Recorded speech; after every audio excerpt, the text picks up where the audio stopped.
આજરોજ રાજપુર પ્રાથમિક શાળા નંબર 1માં બાળ પ્રવેશોત્સવનો કાર્યક્રમ યોજાઈ ગયો. તેમાં બાલવાટિકામાં 49 બાળકો, ધોરણ 1ની અંદર 5 બાળકો તથા આંગણવાડીમાં 8 બાળકોને પ્રવેશ આપવામાં આવ્યો. આ કાર્યક્રમમાં મહેમાન તરીકે શ્રી કૌશિકભાઈ સાધુ, પ્રમુખ શ્રી ડીસા નગરપાલિકા, શ્રીમતી પલ્લવીબેન જોશી, ઉપપ્રમુખ ડીસા નગરપાલિકા, રમેશભાઈ દેલવાડિયા વગેરે મહેમાનો ઉપસ્થિત રહ્યા હતા. આજના દિવસે બાળકોને ભોજન માટે શ્રી નરેન્દ્રભાઈ ઠક્કર, શિક્ષક શ્રી રાજપુર શાળા નંબર 1 તથા મંડપના દાતા તરીકે શ્રી ઝાલાભાઈ માળી, ગોપાલનગર એ સહકાર આપ્યો હતો. બાળકોને થેલા, દફતર, બેગ તરીકે લાયન્સ ક્લબ ડીસાએ પૂરા પાડ્યા હતા. તમામ બાળકોને ભોજન પ્રાપ્ત કરાવ્યું હતું. પહેલા પુસ્તકો, ચોકલેટ વગેરે આપવામાં આવ્યું હતું. ખૂબ મોટી સંખ્યામાં વાલીઓ પણ ઉપસ્થિત રહ્યા હતા. બાળકોએ પણ ખૂબ ઉત્સાહથી ભાગ લીધો હતો. શાળા પરિવાર તરફથી પણ ઉત્સાહથી આ કાર્યક્રમને સંપર્ક કર્યો હતો. ખાસ પ્રમુખશ્રીએ આ શાળાની શુભેચ્છા પાઠવી હતી અને શાળાની શિસ્ત અને વ્યવસ્થાના વખાણ કર્યા હતા. આ માટે શાળાનું સંચાલન, કાર્યક્રમનું સંચાલન મંગળગીરી ગોસાઈ, આશાબેન ચાવડાએ કર્યું હતું. છેલ્લી કાર્યક્રમની આભારવિધિ ધર્મ કરી હતી. કાર્યક્રમ અને સફળ સંચાલન શાળાના જયશ્રી શ્રવણભાઈ અનાવાડિયા દ્વારા કરવામાં આવ્યું હતું.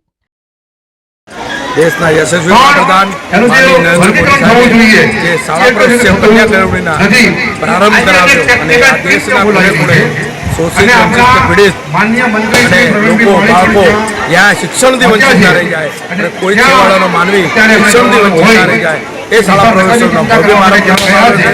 અને શાળાના શિક્ષકગણો, શાળાનો સ્ટાફ ખૂબ ઉત્સાહી છે અને બાળકો પણ ખૂબ ઉત્સાહી છે. આ શાળા પ્રવેશો કન્યા કેળવણી વિશ્વને પણ એક શિક્ષણના સોનેરી દીવારૂપ જે પ્રગટ થયું છે, તેને મોદી સાહેબે જે પ્રારંભ કરાવ્યું છે એ દીવાને બસ ખૂબ આગળ વધે અને ખૂબ બાળકો પ્રગતિ કરે એ શુભેચ્છાઓ મારી. જય જય ગુજરાત, જય જય ગુજરાત. આજે શાળા ઉત્સવ અને કન્યા કેળવણી પ્રસંગે અમારે રાજપુર ગામમાં આવવાનું થયું. ખૂબ મોટી સંખ્યામાં બાળકોએ આજે પ્રવેશ લીધો છે અને નરેન્દ્રભાઈ મોદી સાહેબે જે કન્યા કેળવણી અને શાળા ઉત્સવ શરૂ કર્યો, આજે એના પરિણામો જે થઈ રહ્યા છે. બંને શાળાઓની અંદર કુમાર અને કન્યા બંનેની સંખ્યા અત્યારે જે રેશિયો પણ ડાઉન હતો કન્યાઓનો, આજે અહીંયા બધી જગ્યાએ ઇક્વલ થઈ ગયો છે.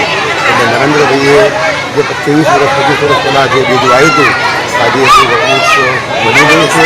આ પ્રસંગે અમારે અહીંયા નગરપાલિકાના પ્રમુખ કૌશિકભાઈ સાધુ, પ્રમુખ પલ્લવીબેન જોશી, રમેશભાઈ દેલવાડિયાજી અને સૌ મિત્રો સાથે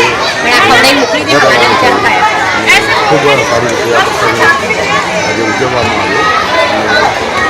એવું કહી શકાય કે અહીંયાના જે લોકો છે એ પણ ખૂબ ઉત્સાહી છે અને આ શાળા જે એવું કહેવાય છે કે આ શાળાની 100 વર્ષ ઉપર થઈ ગયા છે.